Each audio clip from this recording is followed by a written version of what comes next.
આપણો ગ્રહ પૃથ્વી એ ખરેખર શેનો બનેલો છે? ચાલો આજે આપણે પૃથ્વીના એ મૂળભૂત ઘટકોની જ વાત કરીએ અને આ રહસ્યને સાથે મળીને ઉકેલીએ. જ્યારે આપણે અવકાશમાંથી પૃથ્વીને જોઈએ છે ત્યારે એ કેવી સુંદર શાંત વાદળી ગોળા જેવી દેખાય છે, નહીં? પણ સાચું કહું ને તો એ માત્ર ખડક અને પાણીનો ગોળો નથી. આ સુંદર દેખાવની પાછળ તો એકબીજા સાથે જોડાયેલા એટલા બધા જટિલ સ્તરો છે જેણે અહીં જીવન શક્ય બનાવ્યું છે. તો આજના આ વિશ્લેષણમાં આપણે પૃથ્વીના આ જ 4 મુખ્ય આવરણો વિશે જાણીશું. પહેલું છે મૃદાવરણ, પછી જલાવરણ, વાતાવરણ અને છેલ્લે જીવાવરણ. તો ચાલો શરૂઆત કરીએ બરાબર આપણા પગ નીચેથી, એટલે કે જમીનથી. આ છે મૃદાવરણ, જેને પૃથ્વીનું ખડકાળ પડ પણ કહી શકાય. હવે મૃદાવરણ એટલે શું? એકદમ સરળ શબ્દોમાં કહીએ તો એ પૃથ્વીનો સૌથી ઉપરનો નક્કર ભાગ છે, જે માટી અને ખડક જેવા પદાર્થોનો બનેલો છે. આમાં પર્વતો, મેદાનો, એટલું જ નહીં, સમુદ્રની નીચેની જમીન પણ આવી જાય છે.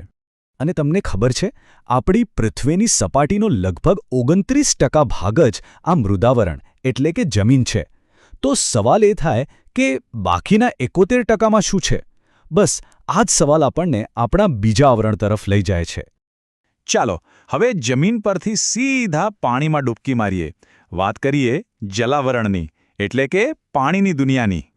જલાવરણ એટલે પૃથ્વીની સપાટીનો એ ભાગ જે પાણીથી ઘેરાયેલો છે.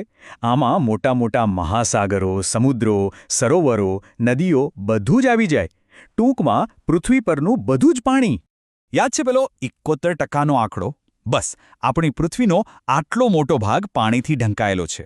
અને એટલે જ તો આપણો ગ્રહ અવકાશમાંથી એકદમ સુંદર બ્લુ પ્લેનેટ એટલે કે વાદળી ગ્રહ જેવો દેખાય છે. પણ અહીં એક રસપ્રદ વાત છે. આ 71% પાણીમાંથી લગભગ 97% પાણી તો મહાસાગરોમાં છે, અને એ પણ ખારું. મતલબ કે પીવાલાયક મીઠું પાણી તો બહુ જ ઓછું છે. જમીન અને પાણીની વાત તો થઈ ગઈ. હવે ચાલો જરા ઉપર નજર કરીએ. વાત કરીએ હવાની ચાદરની, એટલે કે આપણા વાતાવરણની. વાતાવરણ એટલે શું? એ હવાનો એક વિશાળ ગોળો છે જે આપણી પૃથ્વીને ચારે બાજુથી વીંટળાયેલો છે. અને એ ક્યાં સુધી ફેલાયેલો છે ખબર છે? પૃથ્વીની સપાટીથી લગભગ 800થી 1000 કિલોમીટર ઉપર સુધી. અને છતાં પણ આપણે એને જોઈ શકતા નથી. એનો કોઈ રંગ નથી, કોઈ ગંધ નથી. તો આ હવામાં હોય છે શું? જુઓ, એમાં સૌથી વધારે લગભગ 77% તો નાઇટ્રોજન છે. આપણા શ્વાસ માટે જરૂરી ઓક્સિજન લગભગ 21% છે. અને બાકીના બધા વાયુઓ જેમ કે આર્ગોન અને કાર્બન ડાયોક્સાઇડ એ બધા મળીને માંડ 1% જેટલા જ છે. આનું એક મસ્ત ઉદાહરણ આપું. આપણે જેમ જેમ પૃથ્વીની સપાટીથી ઉપર પહાડો પર જઈએ તેમ તેમ હવા પાતળી થતી જાય છે, એટલે કે વાયુઓનું પ્રમાણ ઘટતું જાય છે. અને એટલે જ તો પર્વતારોહકોને શ્વાસ લેવા માટે ઓક્સિજનના સિલિન્ડર સાથે રાખવા પડે છે. ઓકે, તો આપણે જમીન, પાણી અને હવાની વાત કરી.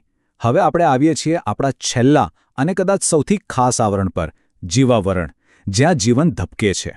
હવે જુઓ, જીવાવરણ કોઈ અલગથી જગ્યા નથી.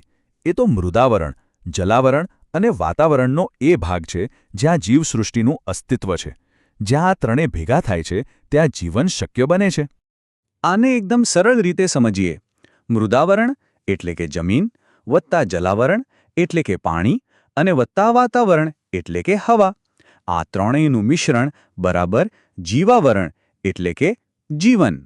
અને આ જીવાવરણ એટલે જીવનથી ભરપૂર દુનિયા. આમાં મનુષ્યો, જાતજાતની વનસ્પતિઓ, નાના મોટા પ્રાણીઓ બધું જ આવી જાય. ટૂંકમાં પૃથ્વી પરનું સઘળું જીવન આ જીવાવરણનો જ એક ભાગ છે. તો આપણે જોયું કે આ ચારેય આવરણો એકબીજા સાથે કેટલા ઊંડાણથી જોડાયેલા છે. પણ આના પરથી એક સવાલ ચોક્કસ થાય છે કે આ 4 એકબીજા સાથે જોડાયેલા આવરણોનું સંતુલન કેટલું નાજુક હશે અને એને જાળવી રાખવાની જવાબદારી કોની? જો આ સંતુલન જરા પણ ખોરવાયું તો શું થશે? આ એક એવો વિચાર છે જે આપણા બધા માટે ખૂબ જ મહત્વનો છે.